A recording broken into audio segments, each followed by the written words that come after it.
నేను చెప్పబోయే సాక్ష్యం మీరందరూ జాగ్రత్తగా వినాలి.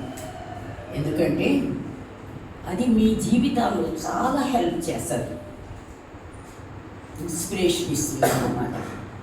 దేవుడు నా ఎడల, నా కుటుంబం ఎడల చేసిన ఆశ్చర్య కార్యాలని మీ ముందు నేను ఉంచి పంచుకోవాలనుకుంటున్నాను. అందుకే 118వ కీర్తన 17వ వచనంలో ఇలాగంటారు.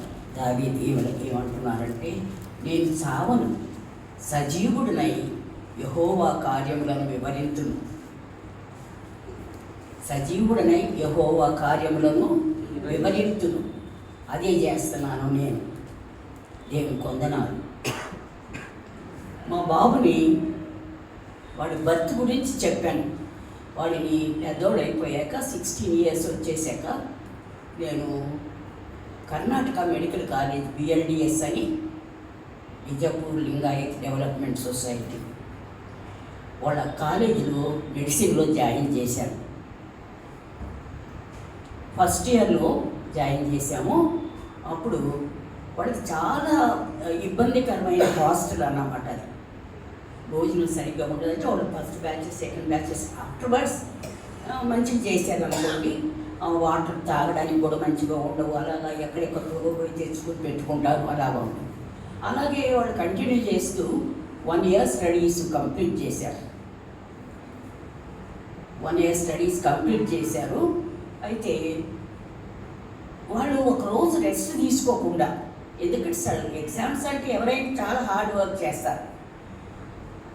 పైగా మెడిసిన్లో ఏవేవో సబ్జెక్ట్స్ కష్టం సరే అని చెప్పేసి వాళ్ళు 1 day కూడా రెస్ట్ తీసుకోకుండా ఏం చేశారంటే, తన ఫ్రెండ్ మూర్తి అని ఒక అబ్బాయి ఉన్నాడు. అబ్బాయి మేము హుబ్లీ వెళ్ళి 1 day ఉండి వస్తాము, ఎంజాయ్ చేసి వస్తాము అని వాడిని బాగా బలవంతం చేస్తే వాడు బయలుదేరి ఆ ఎగ్జామినేషన్స్ అయిపోయిన సేమ్ డే బయలుదేరి ఈవినింగ్ బయలుదేరి వెళ్తూ ఉన్నారన్నమాట. వాళ్ళు ఉన్నది బీజపూర్. బాగల్కోట్ వరకు వచ్చారు. బాగల్కోట్ వరకు వచ్చేటప్పటికి చీకటి అయ్యింది. అంటే మేబీ మనం ఇప్పుడు ఇలాగా ఈవినింగ్ అయ్యేటప్పటికి వర్షము, క్లౌడీ అలా ఉండడం వల్ల ఏమవుతుందంటే సరిగ్గా కనిపించదు. టయర్డ్ అయ్యి ఉన్నారేమో, లేకపోతే రోడ్డు మీద నిలబెట్టి ఉన్న పెద్ద లారీని వీడు గుద్దేశాడు చీకట్లో. ఎంత పెద్దగా కొట్టారంటే వీళ్ళు ఎగిరి వెళ్ళిపోయి ఎక్కడో పడిపోయారనమాట. థిక్ ఫారెస్ట్ లాగా చెట్లు, పుట్టలు అవన్నీ ఆ ప్రక్కన వెళ్ళిపోయి పడిపోయారు. మూర్తి, బాబు కూడా. ఆయన ఒకవైపు, ఈయన ఒకవైపు. మూర్తి ఏమో పిలియన్ రైడర్, ఈయనేమో డ్రైవర్. అయితే పిలియన్ రైడర్స్కి ఎక్కువ ఎఫెక్ట్ ఇస్తుంది కదా, అందుకోసం పడిపోయారు. వాళ్ళు అలా ఉన్నారు. చీకటి పడుతుంది అనుకో, చీకటి పడితే ఏమవుతుంది, ఎవరికి ఏం కనిపించదు. తర్వాత వైల్డ్ యానిమల్స్ లాంటివి వచ్చేసేసి వీళ్ళని తినేస్తాయి. కానీ ఆ రోజు దేవుడు చేసిన ఆశ్చర్యకరమైన సంగతి ఏంటంటే, అక్కడ బాగల్కోట్ పోలీస్ కమిషనరు, నేను వస్తున్నాను ఇన్స్పెక్షన్కి, నాకు జీప్ పంపించండి, ఆ క్రాస్ రోడ్స్లో పెట్టండి అని వాళ్ళకి మెసేజ్ పంపారట. పంపితే police inspectors, circle inspectors, sub inspectors, head constables వాళ్ళు కమిషనర్ వస్తున్నారని చెప్పేసి తీసుకెళ్ళి రోడ్డు ప్రక్కన పెట్టేసి వెయిట్ చేస్తూ ఉన్నారంట. వీళ్ళు యాక్సిడెంట్ అయిన ప్లేసు దానికి జస్ట్ ఆపోజిట్. దేవుడు ఆ జీప్ను అక్కడ ఎందుకు పెట్టించాడో మనకు తెలియదు. మనం పుట్టక ముందే, తల్లి గర్భంలో నిలబెట్టుకుంటే వాళ్ళకి ఆ రోజు యాక్సిడెంట్ అవుతుందని దేవుడికి తెలుసు. అందుకోసం కానీ కమిషనర్ దగ్గర నుంచి మెసేజ్ వచ్చింది ఏంటి, ఈరోజు నేను పోస్ట్పోన్ చేసుకుంటున్నాను, నా ఐల్ కమ్ టుమారో, నాకు ఇక్కడ పని తగిలింది.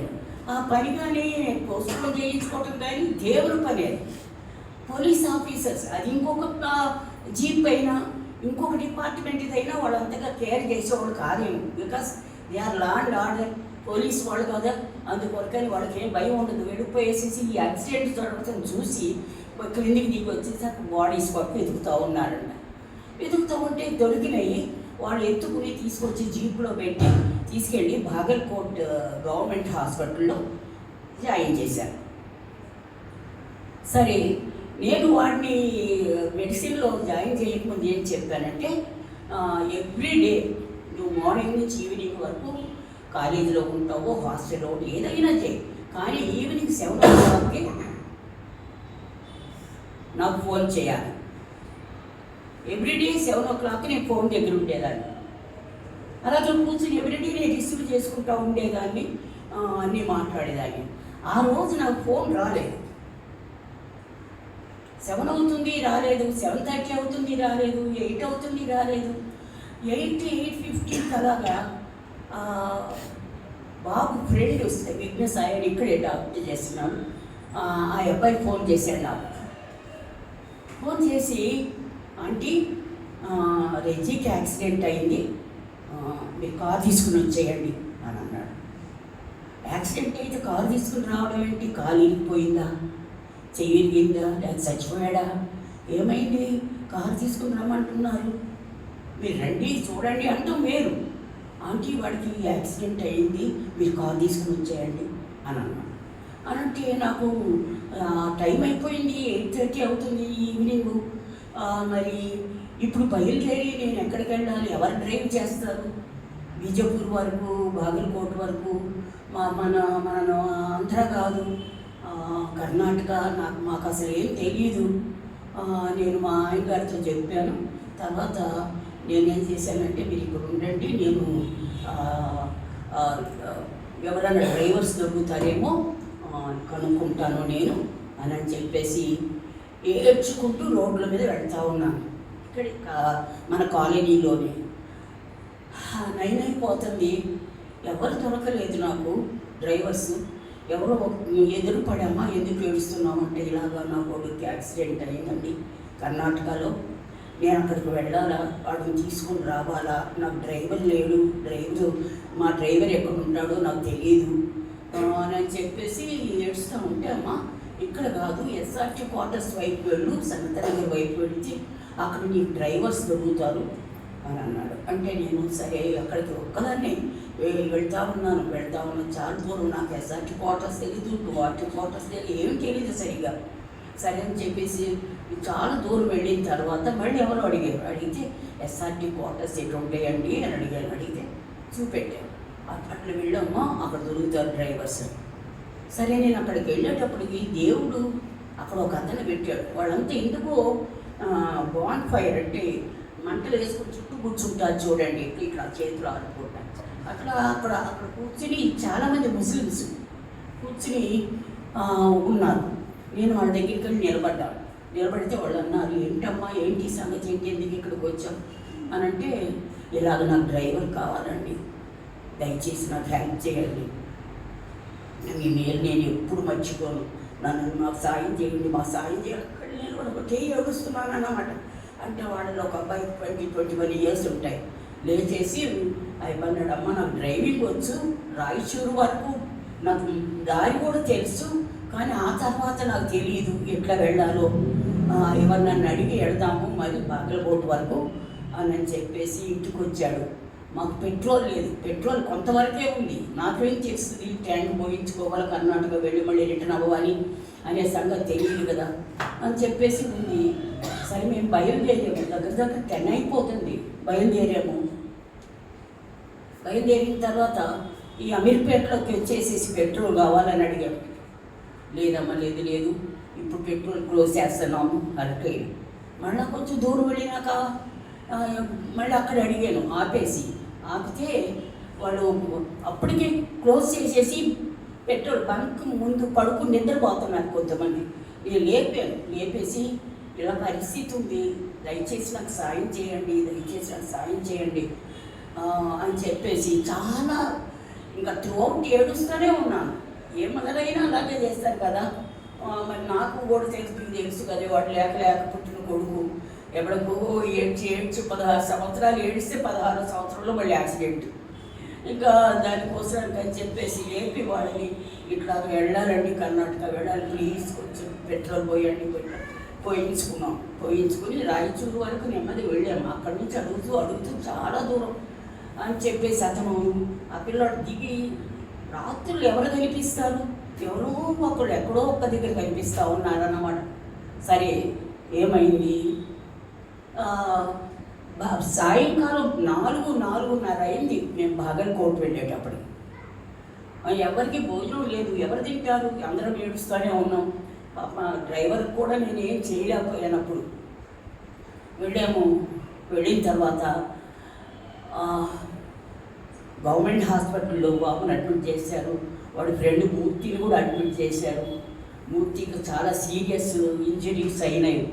వెనక నుంచి ఇండియన్ రైడర్కి అతన్ని ఐసీయూలో పెట్టారు, ఎక్కడో పెట్టారు. వీటినేమో మామూలు వార్డులో పెట్టేసిన తర్వాత మనం హాస్పిటల్కి వచ్చాం, దిగు బాబుని చూసి వస్తాం అన్నారు వాళ్ళ ఫాదర్.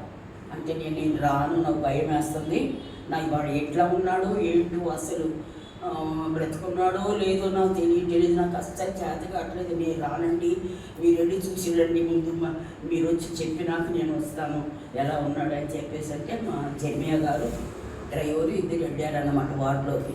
వెళ్ళేసిన తర్వాత బాబు బాబు బాబు అని పిలిస్తే వాడు పలకల అని చెప్పేస్తే ఇలాగా కలిపి, నాన్న నువ్వు లేవరా, లేవు మమ్మీ వచ్చింది, లేవు మనం మేము నేను డాడీని, నువ్వు లేవు, కళ్ళు తెరిచి చూడు అని ఎంత అడిగినా కానీ అట్లాగే ఉన్నాడంట, ఇలా పడుకుని అలాగే ఉన్నాడంట.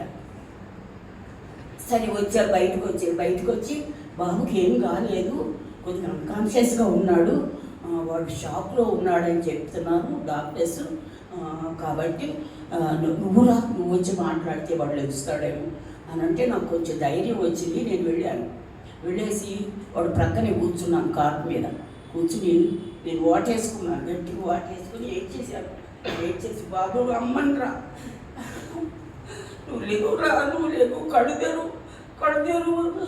నేను డాడీ వచ్చావు నీకు తీసుకెళ్ళడానికి అని చెప్పేసి చాలా ఇది చేస్తూ అడుగుతారు. లేదు కొంచెం నీళ్ళు తీసుకొచ్చి మొహం కడిగి, బాబు కడుపు తెగున్నానంటే నేను మమ్మీని రా కడుపు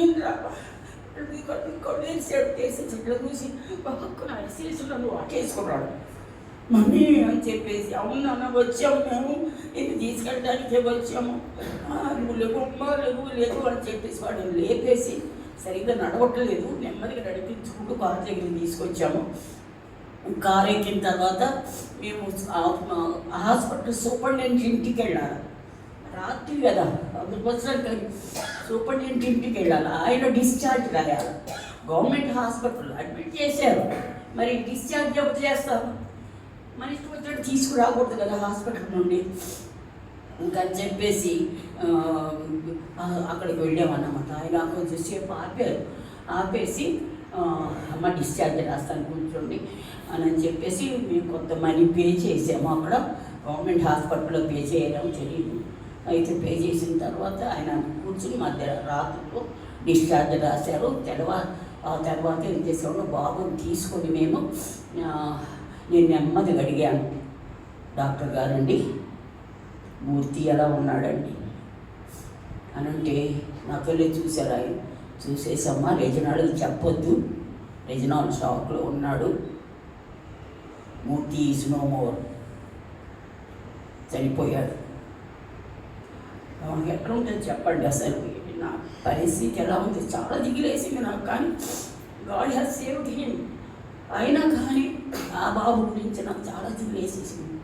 సరే వాళ్ళకి చెప్పకుండా, మూర్తి సంగతి చెప్పకుండా బయలుదేరామన్నమాట. ఏదో దారిలో ఆపేసి డ్రైవర్కి తినబెట్టేసి మేము కూడా ఏదో తిన్నాను తినలేదు అనుకుంటా. ఆ అబ్బాయికి అయిపోయినాక మళ్ళీ రిటర్న్ జర్నీ మొదలుపెట్టాం. ఎంత రిటర్న్ జర్నీ అంటే మాకు చీకటిగా ఉంది, 11 మళ్ళీ రాత్రి 11, 12 అలా అవుతుంది. పాపం డ్రైవర్కి సచ్ ఏ నైస్ బాయ్, అతను చీకట్లోనే కారు నడుపుకుంటూ వస్తున్నాడు. ఒకసారి ఏమన్నాడంటే, అమ్మ చాలా చీకటిగా ఉంది, ఆ వైపు నుంచి ఇంకొక రోడ్డు కనిపిస్తుంది, అదేమో కొంచెం లైట్ పడుతుంది అక్కడ అని చెప్పేసి అని నేను ఆ రోడ్డు తీసుకునేదమ్మా అని అన్నాడు. అంటే సరే తీసుకోండి అని అంటే అతను అటు తీసుకెళ్ళి నెమ్మదిగా లైట్ పడుతున్నట్టు అనుకుని ఏం చేశాడంటే కారుని దాని మీద పెట్టేశాడు. పెడితే పెద్ద ఇట్లా కారు పెద్దగా ఇట్లా ఎగిరి పడింది. అక్కడ పడితే ఏమైంది ఇక్కడ అని చూసేసరికి కాలువ, నీళ్లు తెల్లగా ఉండి నీళ్లు తెల్లగా రోడ్లాగా కనిపిస్తున్నాయి అన్నమాట. ఆ కాలువలో పెట్టేశాడు. అవి ఎట్లా వస్తుంది? రివర్ బెడ్ చాలా క్రిందకు ఉంది, బంక్స్ బ్యాంక్ అదేమో చాలా ఎత్తుకున్నాయి, అటు ఇటు. మేము మధ్యలో ఉండిపోయాం, కారు దిగిపోయింది. ఎట్లా బయటికి రావడం మాకు తెలియట్లేదు. అక్కడికి వచ్చేసి ఏమైందంటే నీళ్ళు వస్తున్నాయి కారు దగ్గరికి. ఆ ప్రక్క నుంచి చిన్న కరువాటు ఉంది, అంటే వంతెనలాగా ఉంటే దానిలో నుంచి నీళ్ళు వస్తున్నాయి. కొంచెం నీళ్ళు వస్తూ ఉన్నాయి. తర్వాత ఏమైందంటే, లిసన్ కేర్ఫుల్లీ హియర్, ఇది ఈ మెడికల్ చెప్పడానికే మీకు నేను మాట్లాడుతున్నాను. అక్కడ ఏమైందంటే ఉండి నీళ్ళు ఎక్కువ వస్తున్నాయి. దాన్ని ఫ్లాష్ ఫ్లడ్స్ అంటారు. ఫ్లాష్ ఫ్లడ్స్ అంటే తెలుగులో ఏమంటారు తెలియదు, ఉప్పెనా. నీళ్ళు ఉండి రావడం, కంటిన్యూస్గా ఉండి పెద్ద ఫ్లో రావడం ఆగిపోవడం, ఉండి పెద్ద ఫ్లో రావడం ఆగిపోవడం. I started crying again. మళ్ళీ వాడిని చూసి దాకా ఏడుస్తూ ఉన్నాను. వాడిని చూసినాక మళ్ళీ ఈ గొడవలో మళ్ళీ ఏడుపు మొదలుపెట్టాం. మా ఆయన గారు ప్రే చేస్తూ ఉన్నారు. ఇతను ముస్లిం, అతనికి తెలియదు మన ప్రేయర్స్. సరే, నేను ఇప్పుడు పెద్దగా అరుస్తున్నాను మధ్యరాత్రులు. యేసయ్యా ఏం చేస్తావో, మమ్మల్ని ఇక్కడికి తీసుకొచ్చావా? కర్ణాటకలో ఎవరు తెలియదు మాకు, నువ్వు ఒక్కడమే తెలుసు మా అందరికీ తండ్రి. కాలంలో పెట్టేసాడు ఈ అబ్బాయి, ఏం చేస్తావు తండ్రి? నువ్వు ఉన్నావు కదా, మమ్మల్ని రక్షించు తండ్రి. ఎంత గట్టి ఒకళ్ళు ఎవరన్నా ఉంటే చెవులు మూసుకునేవాళ్ళేం. అంత గట్టిగా ఏడుస్తూ ప్రార్థన చేస్తున్నాను నేను. నాయనా ఇదే మా లాస్ట్ డేనా, వెళ్ళి కారు కొట్టుకొని పోయేలాగుంది. డోర్స్ వరకు వచ్చేసి వాటర్. మళ్ళీ ఇంకా అలాగే ఏడుస్తూ ఉన్నాను. ఏవా మమ్మల్ని రక్షించు, నన్ను బ్రతికిస్తే నేను బ్రతికి నీ సేవ చేసుకుంటాను. ఏసయ్యా మమ్మల్ని రక్షించు అని చాలా ఏడుస్తున్నాను. అయితే కొద్దిసేపు నాకు ఏమైంది, చాలా కానీ కార్ టాప్ మీదకి వచ్చి వాటర్. అసలు కారు ఏమైపోతుంది? దాని లోపల ఉన్న ఆక్సిజన్ ఎంత? 4 కూర్చుని ఉన్నాము. వాటర్ అయితే కారు లోపలికి రావట్లేదు, కానీ ఎంజిన్లోకి అంతా వాటర్ వెళ్ళింది. సరే, ఇంకా ఏడుస్తా నేను అనుకున్నాను, ఇంక అయిపోయింది. This is the last day, అయిపోయింది. దేవునికి ఇక్కడ మాకు ఇచ్చేయడం ఆయన చిత్తమై ఉంటుందేమో అని గట్టి ఏడుస్తూ నేనైతే తండ్రి నా ఆత్మ నీకు అప్పగించేస్తున్నాను, తీసుకో తండ్రి అని చెప్పేసి అందరి గురించి పేరు చేస్తాం. కొడుకేమో బ్యాక్ సీట్లో నవ్వుళ్ళు తలబెట్టి పడుకున్నాడు. మా ఆయన గారు డ్రైవరు ఫ్రంట్ సీట్లో ఉన్నారు. ఒకటే ఏడుస్తున్నాను. ఇక కడుపు ఆయన అన్నారు, ఇంకా అనేసి ఇక గెట్ రెడీ టు గోవే. దేవుడు మన ఆత్మ తీసుకోవాలి, ప్రేయర్ చేసుకుని కళ్ళు మూసుకుని కూర్చో అన్నారు నన్ను. నేను అలాగే కూర్చుని అలాగే ఏడుస్తున్నాను, చాలా ఏడుస్తాను. దేవా నీవు తప్ప ఎవరు రక్షిస్తారు? సర్వలోక సృష్టికర్త మమ్మల్ని ఇక్కడ తీసుకొచ్చావు. ఎవరికి తెలియదు, మా అడ్రస్ కూడా తెలియదు. ఈ కారు కొట్టుకుపోతే ఎవరు వీళ్ళు అని చెప్పేసి కూడా తెలియదు. ఏం చేస్తున్నావో తండ్రి అని అలాగే కళ్ళు మూసుకున్నాను. 2 minutesలో కారు ఇట్లా కదిలింది. కారు కదులుతుంది చూసాను. డ్రైవర్ కానీ ఎవరన్నా దిగారు, వాడు కూడా అంత నీడలో ఎట్లా దిగి నెడతారు? నెట్టలేరు. ఇంకొకొచ్చేసేపు 1 minuteలో పెద్ద జట్టు వచ్చింది. ఇట్లా జట్టు వచ్చేసింది. అన్నట్టు ఏమవుతుంది, మనకేమవుతుంది? నేను అనుకుంటున్నాను కారు కొట్టుకుపోతుందని అనుకుంటున్నాను, లేచి వెళ్ళిపోతుంది అనుకుంటున్నాను అన్నమాట. అలా చూస్తూ ఉండగానే ఒక్కసారి కారు పైకి లేచి, మేము 4 కూర్చున్నాము. కారు బరువు అంతమంది ఉండగా ఆ కారు ఇలా పైకి లేచిపోయింది. ఆ పైకి లేచేసి అక్కడి నుంచి ఆ బన్స్ మీద దగ్గరకు వచ్చేసి అక్కడ స్టాప్ అయిపోయింది. కారు రివర్ బెడ్లో నుంచి లేచి రివరు బ్యాంక్ మీదకి వచ్చేసి ఆగిపోయింది. ఎవరైనా చెప్తే ఒకవేళ నాకు నేను maybe it's hard to believe అనుకునేదాన్నేమో, కానీ it literally happen to us and we are here alive today. Car వెళ్ళిపోయి పెద్ద క్లాప్ చేయండి దేవుడికి.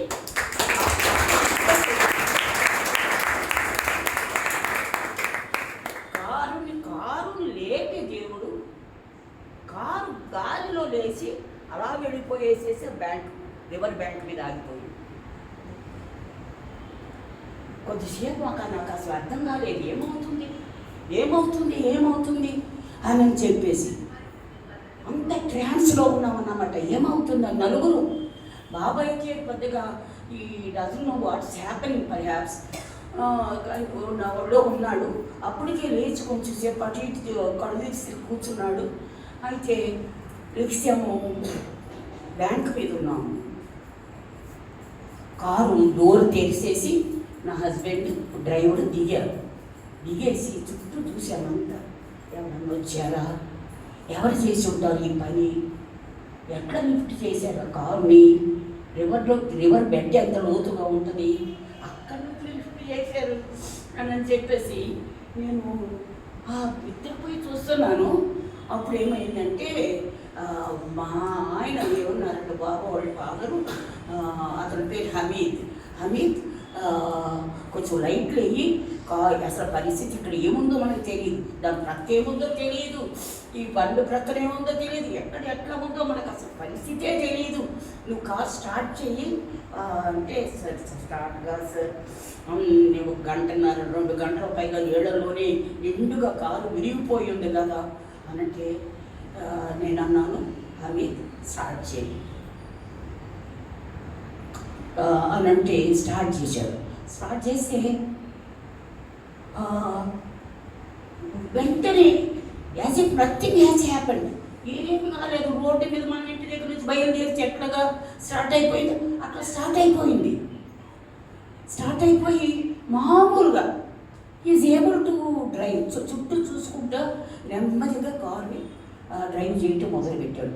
ఆ అబ్బాయి అన్నాడు, అమ్మ రాత్రికి ఉండిపోదాము, తెల్లవారినా వెళదాము, బ్యాంక్ మీద ఉందామంటే నేను అన్నాను, ఎవరైనా ఉన్నారేమో ఈ చుట్టుపక్కల, ఎవరైనా దొంగలు దోసుకునేవాళ్ళు, కర్ణాటక మనకు తెలీదు, ఏ పరిస్థితుల్లో ఎక్కడ ఉండాలో, మనం నెమ్మదిగా ఎంత దూరం వెళ్ళగలమో అంత దూరం వెళతాము, అంతేగాని ఇక్కడ స్టాప్ చేయొద్దు అని చెప్పేసి మేము బయలుదేరి నెమ్మదిగా తీసుకుంటూ వచ్చేసేసి కొంత దూరం వెళ్ళిపోయిన తర్వాత రియల్ రోడ్డు కనిపించింది. అతనికి కనిపిస్తే చెప్పుకొచ్చి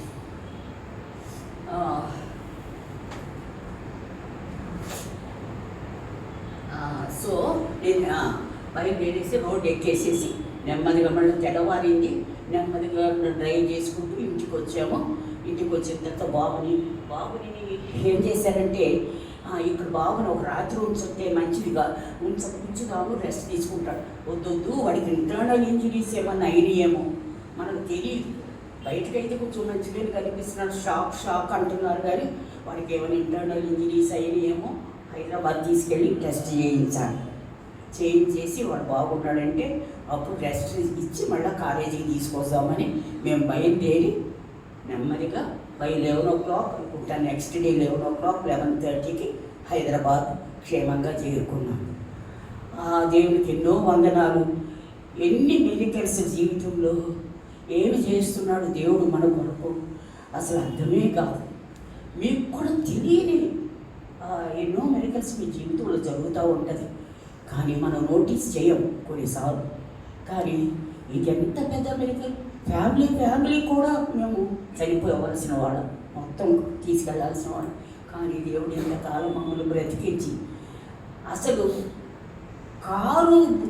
కాలువలో నుంచి లెగవడం, రివర్ బెడ్లో నుంచి లెగవడం, నలుగురు మనుషులు లోపల కూర్చుండగా తీసుకొచ్చేసి గాలిలో వచ్చేసేసి బ్యాంకు మీద ఆగడం అనేది జీవితంలో మరి అవన్నీ మిరకిల్స్ దేవుడు చేస్తాడు, మాకు చేసాడు కనుక నేను నమ్ముతున్నాను. అది దాని కొరకు దేవుని వందనాలు చెల్లిస్తున్నాను. దేవుని కృప మనందరితో ఎల్లప్పుడూ ఉండును కాక. ఆయన కాపుదల మనకి ఎప్పుడు ఉండును కాక. Thank God for it. Thank you so much.